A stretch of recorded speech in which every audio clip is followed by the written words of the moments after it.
ሰላም እንዴት ናችሁ የዚህ ቻናል ቤተሰቦች? ዛሬ በአዲስ ቪዲዮ ተመልሻለሁ።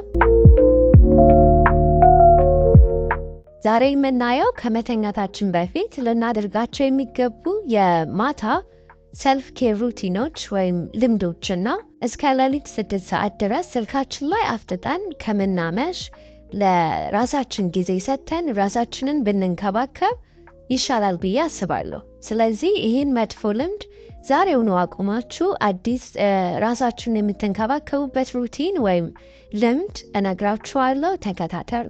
የመጀመሪያው ነገር ማታ ከመተኛታችን በፊት ሙቅ ሻወር መውሰድ ነው። ምክንያቱም ቀን ብዙ አቧራ እና የተለያዩ ቆሻሻዎችን ሰብስበን ነው ወደ ቤት የምንመለሰው። ስለዚህ ንጹህ ሆነን መተኛት አለብን። እንዲሁም ቀን በስራ ሊሆን ይችላል በትምህርት የደከመውን ሰውነታችንን ሙቅ ሻወር ሪላክስ እንድንሆን ይረዳናል። እንዲሁም ጥሩ እንቅልፍ እንድንተኛ ያደርገናል። ሁለተኛው ሻወር ከወሰድን በኋላ አንቲፐርስፐረንት ያላቸውን ዲዮድራንቶችን መቀባት ነው። በመጀመሪያ ዲዮድራንትና አንቲፐርስፐረንት ልዩነት አላቸው። እሱን ከመረዳት እንጀምር። አንቲፐርስፐረንት ጥቅሙ ሰውነታችን የሚያመርተውን ከመጠን በላይ የሆነ የላብ መጠን እንዲቀንስ ማድረግ ነው። ዲዮድራንት ደግሞ መጥፎ ጠረንን እንዳይፈጠር ማድረግ ነው ጥቅሙ። አንቲፐርስፐረንት የሚል ያለበትን ዲዮድራንት ብትገዙ ተመራጭ ነው። ስለዚህ ማታ ሻወር ከወሰድን በኋላ አንቲፐርስፐረንት ፕሮዳክቶችን ብንጠቀም የተቀባነው ዲዮድራንት ኦቨርናይት በደንብ ስራውን ሰርቶ ለቀጣዩ ቀን ኢፌክቲቭ እንዲሆን ይረዳዋል ማለት ነው።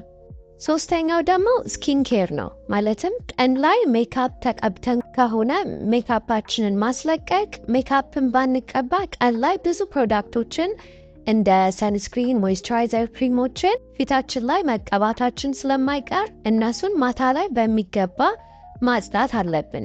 ስለዚህ ፊታችንን በሚመቸን ክሌንዘር ማጽዳት፣ ከዛ አሪፍ ሞይስቸራይዘር መቀባት፣ ከዛ እንደ ፍላጎታችሁ አይ ክሪም፣ ሬቲኖል ምናምን በመቀባት ፊታችንን መንከባከብ አስፈላጊ ነው። አራተኛው ለቀጣይ ቀን የሚያስፈልጉን ነገሮች መምረጥ ነው። የምንለብሰውን ልብስ እንዲሁም ጫማችንን፣ ቦርሳችንን ማዘጋጀት ነው።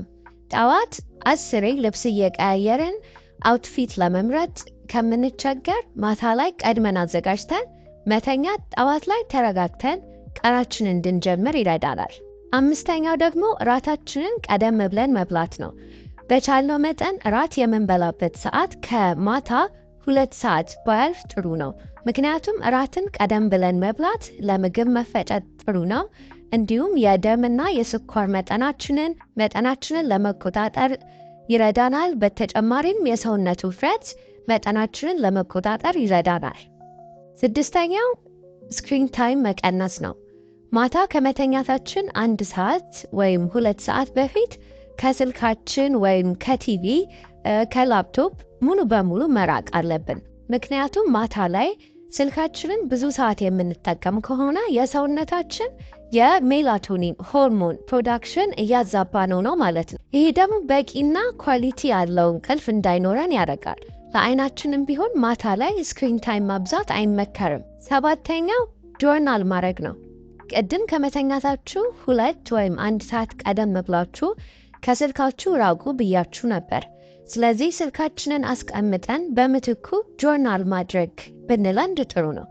ጆርናል ማድረግ ማለት በአጭሩ ስለ ቀን ውሏችሁ ምን እየተሰማችሁ እንደሆነ፣ አሁን ያላችሁበት ሁኔታ፣ እንዲሁም ማሳካት የምትፈልጉትን ነገር በቃ ጭንቅላታችሁ ውስጥ የሚመላለሱትን ሀሳቦች መጻፍ ማለት ነው። ይሄ ደግሞ በሁሉም ነገር ሰልፍ አዌር እንድትሆኑ ስለ ራሳችሁ እንድታውቁ ይረዳል። ከራስ ጋር እንደመነጋገር ነው። በቃ የውስጣችንን ድምፅ ማዳመጥ ማለት ነው። 8ኛው ደግሞ ጆርናል ካረጋችሁ በኋላ ሪላክስ የሚያደርጋችሁን ዘፈን መስማት ወይም ደግሞ የተለያዩ አሪፍ የሆኑ ኦዲዮ ቡክ መስማት ትችላላችሁ። 9ኛው ጸሎት ማድረግ ነው። ያው ይሄ ሁላችንም የምናደርገው ነገር ነው። ስለዚህ ከፈጣሪ ጋር የምንቀርብበት ጊዜ መፍጠር አለብን። የሃይማኖት መጽሐፍቶችን ማንበብ፣ መጽሐፍ ቅዱስ ሊሆን ይችላል፣ ቁርአን ሊሆን ይችላል። እንደ የሃይማኖታችን ጸሎት ማድረግ እንዲሁም ስብከቶችን መስማት የመንፈስ ጥንካሬ እንዲኖረን ይረዳል። 10ኛውና የመጨረሻው በጊዜ እንቅልፍ መተኛት ነው። በቃ እስከ 6 እስከ 7 እየቆየን የቀጣዩን ቀናችን ከምናበላሽ በጊዜ ተኝተን በቂ እረፍት አግኝተን በጠዋት መነሳት ያስፈልጋል። የዛሬው ቪዲዮ ይህንን ይመስላል። ቪዲዮ ከተመቻችሁ ላይክ እና ሰብስክራይብ በማድረግ ቤተሰብ መሆን አትርሱ። አመሰግናለሁ።